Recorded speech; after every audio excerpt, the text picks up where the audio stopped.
Bismillahir Rahmanir Rahim. In the name of God, the merciful, the most merciful. Praise be to God, Lord of the worlds, and prayers and peace be upon the Prophet Muhammad and his pure family. Peace, mercy, and blessings be upon you, all my dears. This is the 11th lesson of interpretation. We finished one chapter, one surah. It was Al-Fatiha, the first surah in our Holy Quran. Now, from the last lesson, we started explanation another surah. It was the Surat Altawheed. And now we are still in this surah, in this chapter. We'll try to cover 2 verses in this lesson. So we have 4 points.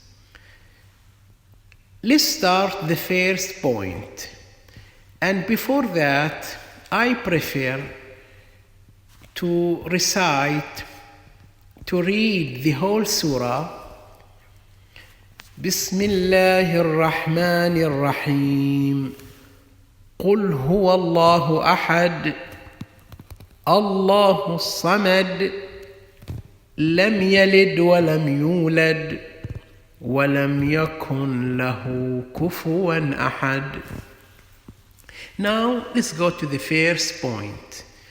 It will be a summary of the most important points in the first lesson of this great surah.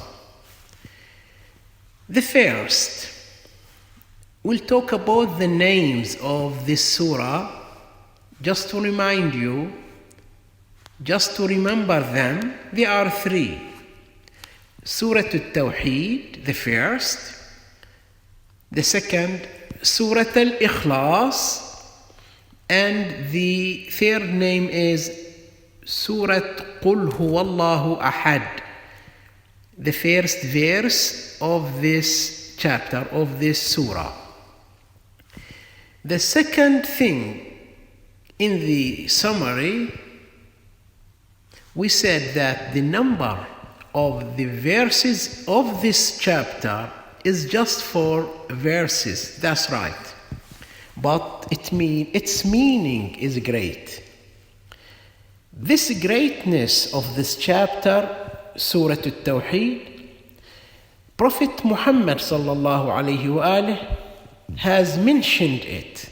He said, Surah Al-Tawheed equals to 1/3 of the Holy Quran. See? And we explained and told the reason for this. We said at that time, and we are now repeating the same, because it talks, this chapter, Surah Al-Ikhlas, it's talking about the complete monotheism of God, subhanahu wa ta'ala. The third thing in the summary, also in that lesson, in the first lesson in this chapter, in this surah, the Prophet Muhammad answered the question which was asked by the Jews or the polytheists about the attributes of God. If you remember the question, they asked him, describe your God to us. We want to know more about your God. That was the most important points in our lesson, in our last lesson. Let's go to the new things which we have in this lesson. So we'll start the second point. The first point was about a summary, and the second point we will try to explain and give the correct interpretation for the second verse and the third verse. So the second ayah in this chapter, it will be Allahu Samad. Again, Allahu Samad. The word As-Samad is a description for God. It is telling many things about God. So, As-Samad has several meanings. And I think that all of these meanings, all of them are correct. The first one is, the first meaning of As-Samad, he who does not eat or drink and does not need anything. The second meaning, what the creatures need him and he does not need them for anything at all. The third thing, As-Samad is the direction that the creatures turn to in their requests and needs. And the last one of the meanings of As-Samad, among the meanings of As-Samad, we can say he is perfect in his qualities, with which all creatures need, while he is rich from them and does not need any of them for anything. And here is a point. It was told about one of our Imams. He is Imam Ali ibn al-Hussein Zayn al-Abidin. He is the fourth Imam for Muslims. The first Imam is Ali ibn Abi Talib, the second Al-Hasan ibn Ali, the third Al-Hussein ibn Ali, and the fourth this Imam, who is the son of Imam Hussein. His name is Ali ibn al-Hussein Zayn al-Abidin. What will he say, or what did he say about As-Samad? A person from Al-Basra, one of the big cities at that age and now in Iraq, came to our Imam Ali ibn al-Hussein and asked him this question: what does As-Samad mean? What is the meaning of As-Samad? Our Imam, our leader, Ali ibn al-Hussein Zayn al-Abidin, told him that the second ayah, which comes after Allahu Samad, this verse explains the meaning of As-Samad. So our Imam said that the meaning of As-Samad is in the second ayah, Lam yalid wa lam yulad. Okay. Let's go to the third point. The third point, it is explanation of the third verse. So we finished Allahu Samad. We will come to the verse which is after Allah Samad. لم يلد ولم يولد. See? لم يلد ولم يولد. Who hasn't given birth and has not been born. And in the Arabic language, and I think in all the languages, the letter did not, the word did not negates what follows it. Did not eat, did not read. I think it's clear. So, the verse says, لم يلد ولم يولد. So what's the meaning of this? God did not give birth either by the natural birth, which is reproduction and marriage, nor by any way. So he is absolutely rich and complete and does not need anyone at all. Is it clear? لم يلد ولم يولد. God did not give birth either by the natural birth, which is reproduction and marriage, nor by any way. Didn't give birth and has not been born. لم يلد. What is the meaning of لم يلد? Has not given birth. This is the fourth point in our lesson. The fourth point, لم يلد ولم يولد.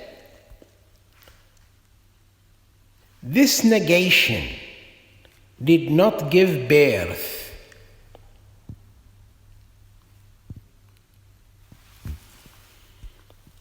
What can I say?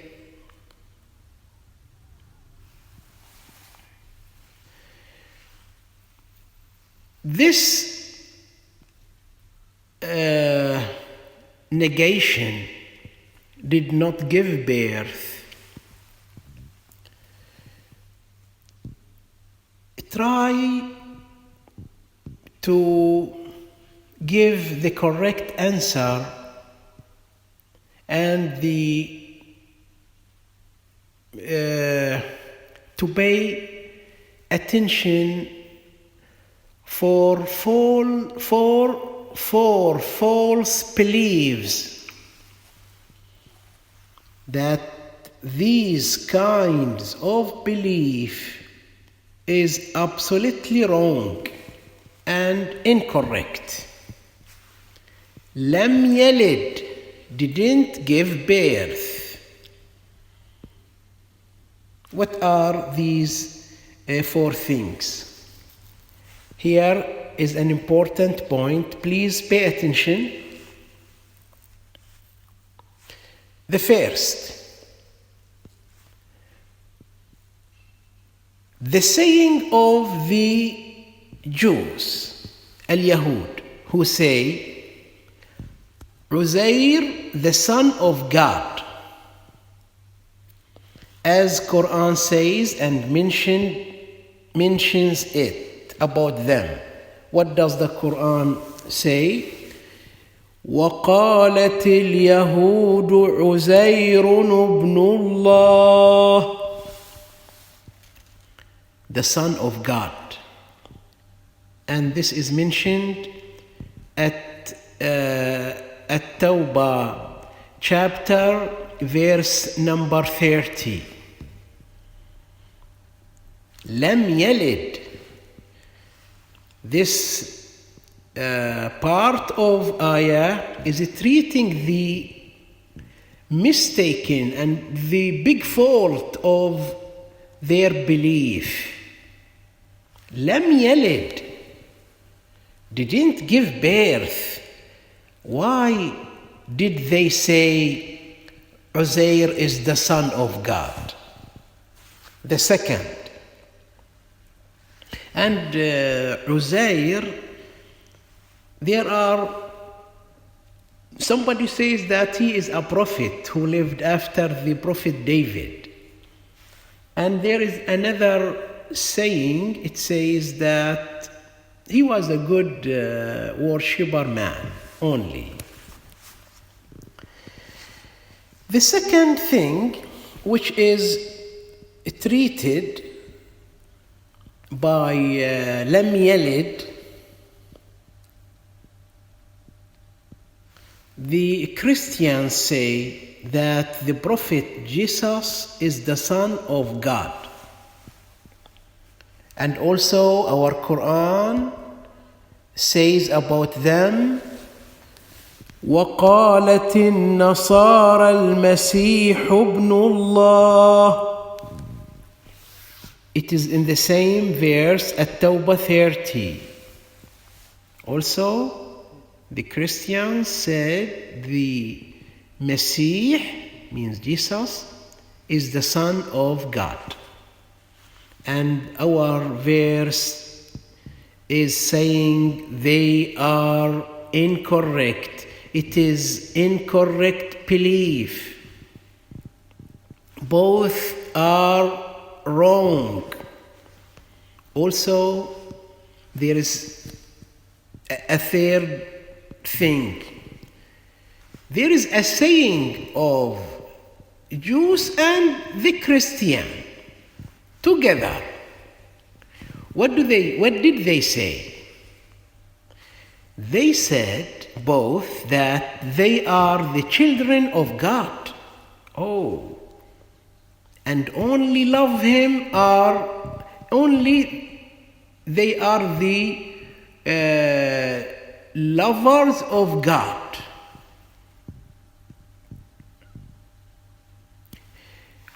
This is not from our pocket to be said, but it is also mentioned in our Holy Quran. The Holy Quran says,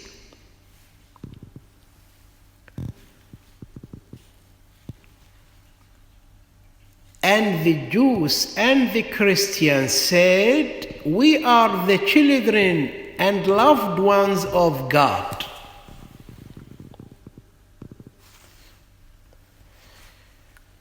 This will be seen in Al-Ma'idah verse 18.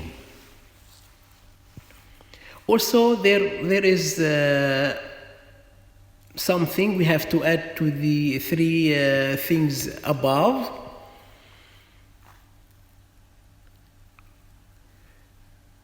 There is something mistaken in belief, and this verse, لم يلد ولم يولد,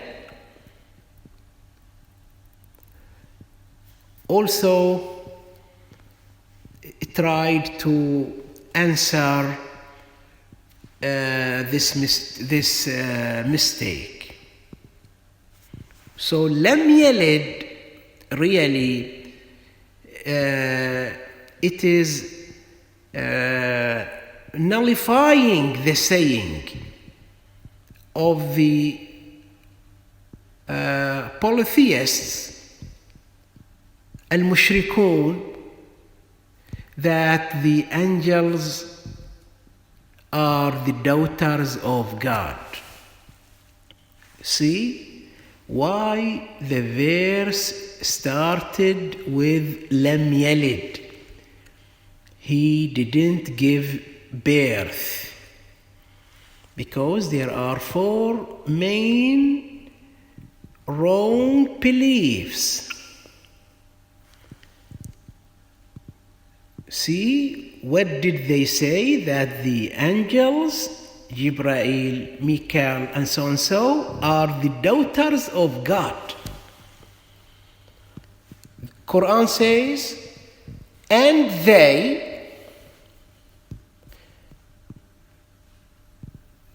they make the daughters private to God, and for them what they like.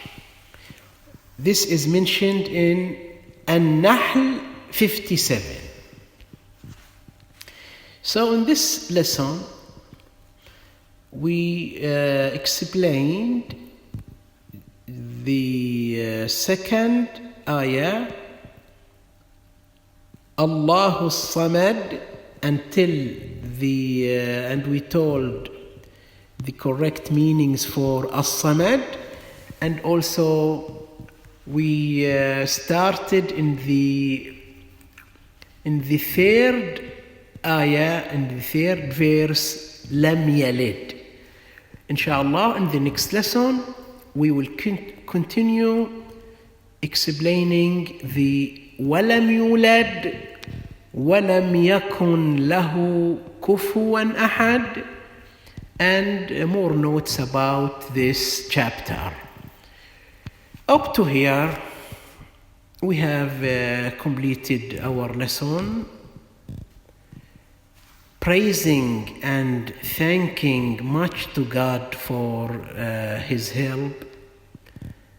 Also, I am not forgetting you. I am thanking you so much for listening carefully.